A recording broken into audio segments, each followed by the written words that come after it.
We now turn to the state of the nation, where governance and Nigeria's road to 2027 has begun. With institutions under scrutiny, questions remain about how effectively public services are being delivered and whether citizens still trust those in leadership. As political alignments begin to take shape ahead of the next election, parties are recalibrating strategies and debating reforms needed to strengthen democracy. The stakes are high. Nigeria's governance trajectory will define not only the quality of democracy, but also the confidence of its people in the years leading to 2027. Now, the question now is, can political actors raise above rhetoric to deliver reforms that will restore trust, or will entrenched divisions continue to shape the national conversation? In a recent interview called Head to Head with Mehdi Hasan, Special Advisor on Media and Public Communication to the President Bola Tinubu, Daniel Bwala laid out his narrative, positioned himself within the broader context of ideas. His sparked remarks, have continued to bring up fresh debates and reactions. Well, joining the conversation right now to speak on governance and more are my guests. Tudo Bams is a political economist and policy analyst. He joins virtually. Thank you for your time. And also Bestman Nze Jumbo is the president of Team Nigeria for Change. He's with me in the studio. Gentlemen, thank you for your time. It's always a pleasure. Let me start by saying to you, Mr. Bestman, Happy New Year. I think this is our first outing this year. Yeah, same to you. It's great to have you. Yeah. Well, Tudo Bams, also great to have you. But before we get into the crux of governance, one interview that has continued to generate reactions across the spectrum, political spectrum, particularly in Nigeria, is the one that one of the, what I call it, a spokesperson to the president did have on a foreign platform, and that's Special Advisor Daniel Bwala. Let's take a listen, and then we'll take our reactions to it. Just an excerpt of that interview. Take a listen. Tinubu is one of the foremost politicians in Nigerian history. Tinubu and his people created democracy. A militia. Who said those words, Daniel? Tinubu has helped in strengthening democracy in Tinubu Nigeria. And his people created a militia, Daniel. Who said those words? Tinubu brought in leadership skills into governance. Tinubu and his people created a militia. Who said those words? Tinubu and his people never created the militias. So why did you say they did on January 22nd, 2023? I never said that. The candidate of All Progressives Congress, Bola Tinubu, and his people created a militia. This is the first time in the history of Nigeria we're seeing a political party creating a militant arm leading to election. Does he have a militia that tried to kill you? He doesn't have. I never said he tried to kill me. I myself have received threats from him and his camp. Your words. I never said that. There is also this threat to life, and I can tell you that because I myself have received threats from Asiwaju and his camp. You said it was so corrupt, the 2023 election, Tinubu's win, you said that you couldn't eat food for 3 days. I never said that. Where? And legitimate complaints were raised all over Nigeria. That part is what threw me off balance. In fact, I became so sick. For the past 3 days, I found it very hard eating food. Tinubu is not just super rich. It's what he does with his wealth. In 2019, 2 armored money trucks, bullion vans, were seen going into his house, coming out of his house. Where did that money go? No. Point. Well, of course, those are excerpts from that interview that has continued to generate reactions from Nigerians. Let me start with you, Bestman Nze Jumbo. I mean, you are a member of the All Progressives Congress, and you are proud of your party. Mm-hmm. Yeah, sure. Would you say that the special advisor, one of the spokespersons to Mr. President, in person of Mr. Daniel Bwala, did represent your party well recently in that interview? I tell people, because you're in politics, doesn't mean you should overthrow your conscience. Doesn't mean you should now become who you are not. I saw an error, and mistake from Daniel Bwala in that interview. It doesn't cost you anything saying yes. I said those, if in this age of manipulation and everything, But if you indeed said those things, I said them when I was in opposition. I said them when I needed my party to win. I said them when I was against Bola Tinubu. And I would have said, that's why I have my respect for Reno Mokri. You have your respect for Reno Mokri. Yes, the things I said, Remo will tell you the things I said when I was in opposition, I was doing my job in the line of duty. But now I know better. I misjudged this man. I misjudged this party. Now I've come to sound knowledge. So I regret those things. That would have solved it all. But you see, say you didn't, when it looked like you did, I don't think it's honorable. I wouldn't say because I work for politicians, I do my job for politicians, then I should overthrow my conscience, I mean, by not maintaining the integrity I have as a man. All right.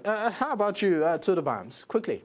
All right. Can you hear me now? I'm sorry about that. Yeah. So I think beyond any kind of post-mortem analyses and spin that anyone is trying to put on what we just saw, that is a shambolic performance and representation on the global stage.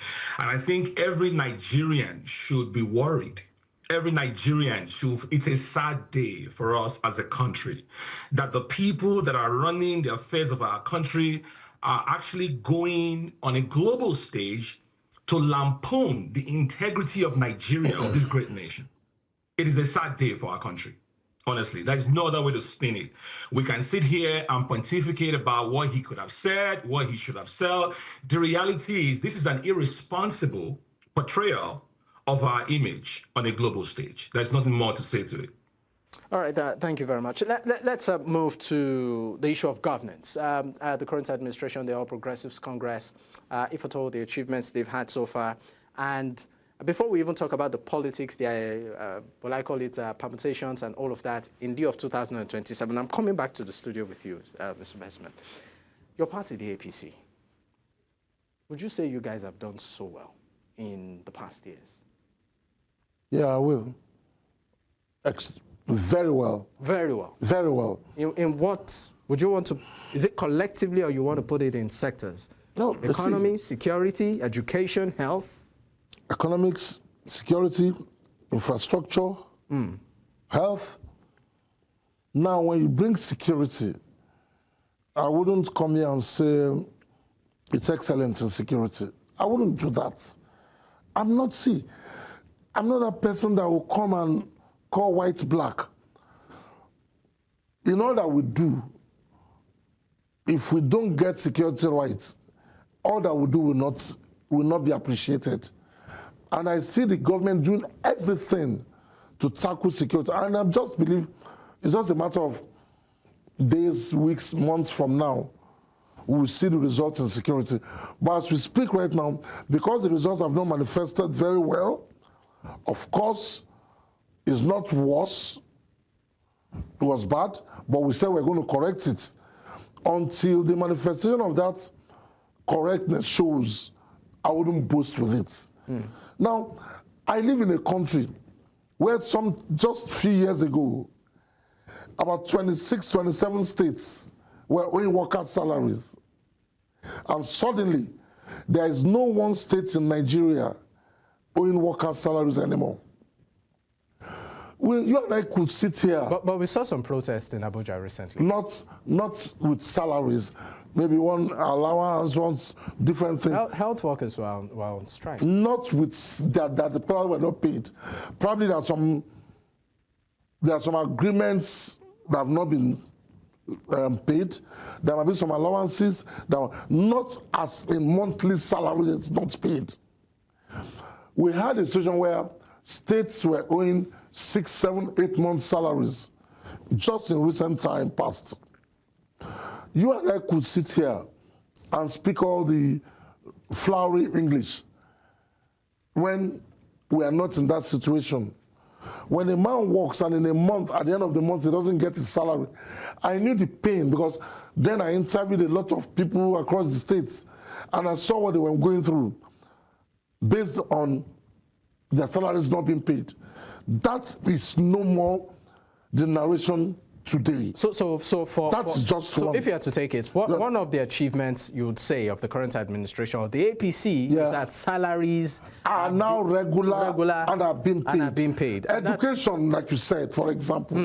Now I'm in a country where people do not drop out of school anymore because they have access to NEL fund.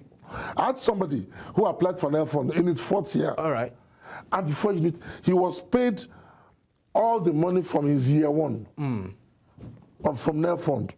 So now people are no more withdrawn from school because of school fees. So that is also something we want to rejoice about. Okay, let me leave you for a moment and of course take the reaction of Tudo Bams. Tudo Bams, I mean, the APC so far, particularly within this current administration, would you say that all of the things that Bestman has said, and in terms of achievement, would you give the current administration a thumbs up? No, sir. Sometimes I wonder what parallel universe some people are living in. What Nigeria are they describing? Allow me to lay it out. The government came in 2023, and they had a bunch of policy reforms. The very first is, of course, the famous subsidy is gone. And afterwards, we have seen one policy to another policy to another policy. And this policy jamming has contributed to the environment we found ourselves where prices of everything is shooting up. Nigerians cannot afford basic living expenses. I'm talking staples. I'm talking transportation. I'm talking some of the basic things that Nigerians even need to survive. The policies of the government have contributed to all of these things, right? So when we talk about thumbs up or giving credit to the government, what exactly are we talking about? It talks about education. I mean, we have millions of our kids out of school. Can we have a general audit of the number of students that have actually benefited from this NEL fund? And why exactly are you giving loans to students in a highly inflationary environment that you have created, right? This is a policy gone amok. And so when you have policy on top of policy on top of policy, it doesn't make any sense. He talks about economics. Let's talk about economics for a moment, briefly. We talk about the foreign exchange regimes that the government has promised to collapse. We were running dual exchange regimes, the parallel market and the official rate. And then they came and said, you know what? We want the parallel market gone because we want to harmonize the two markets, right? But recently, the central bank just approved $150,000 weekly from BDCs to the market because there's been a shortage of FX in the market. So now what do we have? We have a situation where the parallel market is still very strong and alive. Number two, the arbitrage that they said they were going to criminalize and shut down is still very much here. You buy low, you sell high. I mean, I could go on and on and on and on. All right. The things that the government has done that has not contributed to improving the lives of everyday Nigerians. So I don't know what he's talking about. Security, one more point real quick. Insecurity has worsened. We have a situation where terrorists and bandits are openly claiming territories in Nigeria. They are demanding ransom. They are demanding talking to government officials in Benue State recently. We need to go on a quick break. When we return, we would expand the conversation to look at the road to 2027. We are already seeing the politics and politicking happen. We'll talk about that and more. Stay with us. We'll be right back. Many thanks for staying with us. It's still Politics HQ on News Central Television. I still have my guest with me. And of course, we are at the final moments of today's episode. But quickly, let me come back to the studio. Mr. Bestman. Now, you might choose to react briefly to some of the things that Tudo Bams has said. Maybe you want to clear the air. But I'd also like you to react to the allegation that your party, the ruling party, is stifling opposition in lieu of 2027. Okay, before we get there, if you notice, he never negated the fact that worker salaries have been paid. And like I said, if it doesn't affect you, you wouldn't know the impact. I knew what people were going through when they were not receiving their salaries regularly. Now, the issue of opposition, how can you, well, when you have a PDP, for example, that had internal crisis, which I keep telling everybody that cares to listen that why would you expect a northerner to become the president after the 8 years of Buhari? Does it make us southerners slaves? That was the genesis of the problem of PDP. So whatever you say about Wike and others, they are funding them to, that was the basis for them to thrive. Now, I don't see the APC stifling opposition because the Ashwaju that I know was a product of opposition. But whether you like it or not, Ashwaju will not help you build your party. So when the APC was formed, Ashwaju stepped back and said, Buhari, you go. And for 8 years, he supported. And despite the unverified things that had happened to him, he never gave up on the party.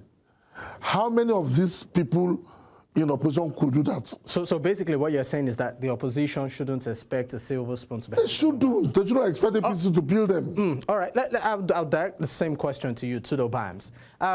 The calls that the opposition, or the talk that the opposition is dead, they lack strategy, they are not coordinated, they are being stifled by the ruling party. Is that the case? 30 seconds. Of course not. It's not the case. I don't know what he's talking about. By the way, there are states that are still owing salaries, but let me let that go.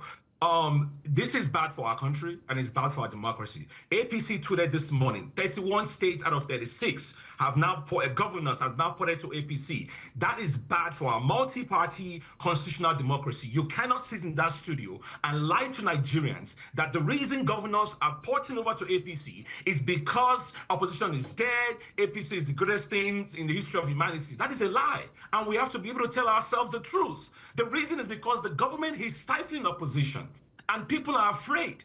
If you stand on your toes, you stand to the government, that will be reprisal from the government. So you cannot say that people are willingly joining the ruling party because it's the greatest thing in the history of Nigeria. It is not, and that is a lie. And at some point, we have to be truthful to ourselves as Nigerians. This is bad for our country, and it is bad for our democracy. All right. Maybe I just, before we wrap up, your reaction to the fact that he said that, why do you think governors are jumping to your party? My dear brother, it is not, see, I wouldn't sit here and say because the governor saw APC as rosy. It might not be. But the fact that a governor that has his political career ahead of him, if he takes his form to contest an election, which of the PDP chairmen will sign his form? And when you sign, the opposition goes to court to say he is not the authentic PDP chairman. That's the number one reason. Because you cannot be in a party that is unstable, that you do not know who INEC recognizes, who, if they sign your form today, the court will say it's the other faction that's recognized. That's the number one reason. All right. So you should stop saying that someone is lying. He's the one playing to the gallery.